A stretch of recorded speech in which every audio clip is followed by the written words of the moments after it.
Hello दोस्तों, मैं Nagendra Singh Pinku yes classes में आपका स्वागत है।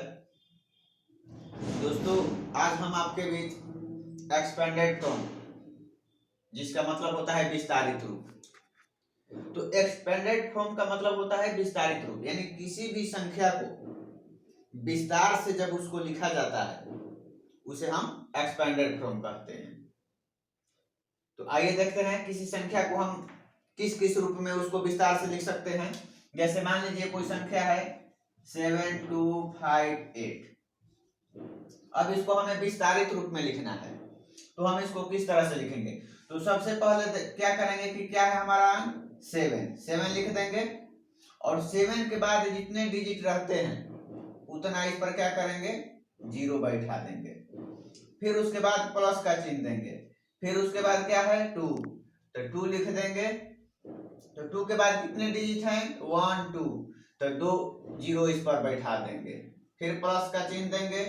फिर उसके बाद क्या है 5, तो 5 यहाँ लिख देंगे। 5 के बाद कितने डिजिट हैं, तो 1 डिजिट, तो इस पर 1 0 बैठा देंगे। फिर प्लस का सिंबल देंगे। उसके बाद क्या बच गया है 8, तो यहाँ पर 8 लिख देंगे। 8 के बाद चूंकि कोई डिजिट नहीं है इसलिए यहाँ पर अब उस पर 0 हम नहीं बैठाएंगे।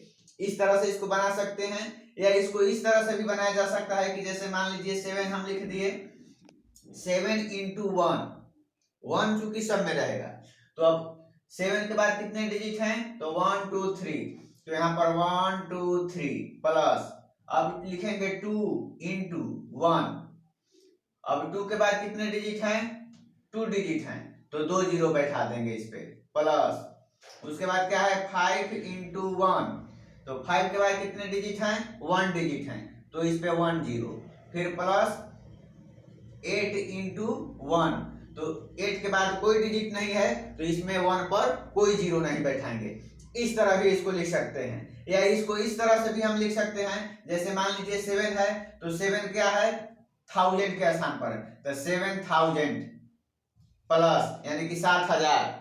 उसके बाद क्या है 2 क्या है 1 10 100, यानी 100 का वैल्यू है इसका, तो यहां लिखेंगे 200 प्लस 1 10। 5 क्या आता है 10 पर है, तो 5 10 और 8 वंस, 8 वंस यानी 8 इकाई, 5 दहाई, 2 सैकड़ा और 7000। यानी इस तरह से हम इन तीनों तरीका से किसी तरह से भी हम बना सकते हैं। आइए एक और क्वेश्चन देखते हैं। जैसे मान लीजिए 7058, इसका एक्सपेंडेड फ्रॉम हमको निकालना है। तो सबसे पहले हम क्या लिख लेंगे 7 के बाद कितने डिजिट हैं 1 2 3, तो 1 2 3 डिजिट रख दिए। फिर उसके बाद क्या है 0, तो 0 के बाद कितने डिजिट हैं डबल, तो इसके बाद यहाँ 0 रखें या न रखें कोई अंतर नहीं पड़ता है, प्लस फिर उसके बाद 5 है, तो 5 लिख देंगे। 5 के बाद कितने अंक हैं, तो एक अंक है यानी 1 डिजिट, तो 1 0 इस पे बैठा देंगे। फिर प्लस उसके बाद क्या है 8 है, 8 के बाद कोई डिजिट नहीं है तो उस पर कोई 0 नहीं बैठाया जाएगा।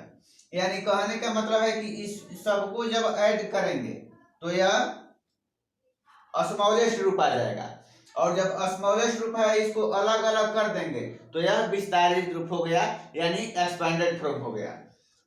तो ये तो सिंपल डिजिट था। अब मान लीजिए कोई डिजिट डेसिमल में रहता है, तो डेसिमल वाले अंक को एक्सपेंडेड फॉर्म कैसे बनाते हैं आइए देखते हैं। देखिए आप लोग देख रहे हैं 3825 डेसिमल 354। डेसिमल के बाद जो भी अंक पढ़ते हैं वो सब अलग अलग होता है, यानी कि इसको हम 354 नहीं कह सकते, 354 यानी कि 354 3825 डेसिमल 354, यानी डेसिमल के बाद सब डिजिट अलग अलग पढ़ा जाता है, इस बात को ध्यान रखिएगा। अब देखिए इसका हमको एक्सपेंडेड फॉर्म यानी विस्तारित रूप में लिखना है, तो इसको हम डेसिमल वाले का एक्सपेंडेड फॉर्म किस तरह से निकालते हैं। तो सबसे पहले हम यहां से चलेंगे, क्या है 3 है, तो 3 लिख देंगे। 3 के बाद कितने डिजिट हैं 1 2 3, डेसिमल के इधर का ही अंक देखना है, डेसिमल के बाद वाले अंक को नहीं कम करना है। तो 3 डिजिट है तो 3 जीरो इस पे हम रख दिए, प्लस का सिंबल दे दिए। उसके बाद 8 है तो 8 यहाँ पर लिख देंगे। 8 के बाद कितने डिजिट हैं 1 और 2, तो इस पर हम कितना जीरो बैठाएंगे 2 जीरो बैठा देंगे, फिर प्लस का सिंबल दे देंगे। उसके बाद 8 के बाद क्या है 2 है तो 2 लिख दिए। 2 के बाद 1 डिजिट है तो इस पर 1 जीरो बैठा दिए, फिर प्लस का सिंबल दे देंगे। उसके बाद क्या है 5 है, 5 के बाद कोई डिजिट नहीं है तो इसको ऐसे ही लिख देंगे। फिर उसके बाद प्लस का सिंबल देंगे। उसके बाद अब डेसिमल के बाद वाले अंक का नंबर आता है, तो डेसिमल के बाद सबसे पहले क्या है 3 है, तो 3 दे करके डेसिमल के बाद वाला अंक जितना भी रहेगा वह फ्रैक्शन में जाएगा। तो फ्रैक्शन के लिए नीचे क्या लिखते हैं 1, सब में नीचे क्या लिखेंगे 1 लिखेंगे। तो डेसिमल के बाद यह किस नंबर पे है पहले नंबर पे है, तो जब पहले नंबर पे है तो नीचे 1 जीरो प्लस, उसके बाद 3 के बाद क्या है 5 है तो 5 लिख देंगे नीचे, क्योंकि डेसिमल के बाद का अंक है तो नीचे 1 जाएगा। अब देखेंगे डेसिमल के बाद ये कितने नंबर पे है, यानी इधर से हम इस साइड में जाएंगे तो पहला और दूसरा, यानी ये दूसरा नंबर पे है तो इसमें हम 2 जीरो इस पे बैठाएंगे, फिर प्लस का सिंबल देंगे। उसके बाद क्या है 4 है तो 4 लिख देंगे। डेसिमल के बाद है तो नीचे 1 डालेंगे। अब देखेंगे 1 2 3 यानी तीसरे नंबर पे है तो इस पे हम क्या बैठाएंगे 3 जीरो, यही हमारा आंसर हो गया। आइए इसको देखते हैं। 6 है तो 6 लिख देंगे। 6 के बाद 1 2 डिजिट तो इस पे हम 2 जीरो बैठा दिए प्लस।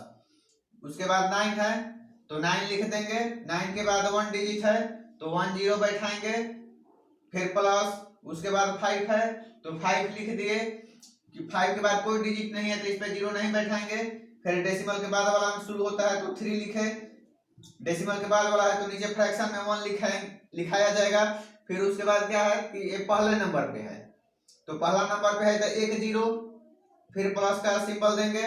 उसके बाद 4 है तो 4 लिख दिया और नीचे फ्रैक्शन में 1 हो गया। अब 4 का नंबर पे है तो पहला और दूसरा दूसरे नंबर पे है तो यहाँ पर हम 2 जीरो बनाएंगे, ये हमारा आंसर हो गया। यानी इसी तरह से हम डेसिमल वाला और विदाउट डेसिमल यानी जिसमें डेसिमल नहीं हो उसका हम एक्सपेंडेड फॉर्म यानी विस्तारित रूप निकाल सकते हैं। तो यह वीडियो आपको कैसा लगा, यदि आपको वीडियो पसंद आया हो तो चैनल को लाइक सब्सक्राइब शेयर और सब्सक्राइब करना ना भूलें और अपना कमेंट द्वारा अपना विचार भी दें। फिर मिलेंगे एक नए वीडियो के साथ अगले दिन, तब तक के लिए धन्यवाद। जय हिंद।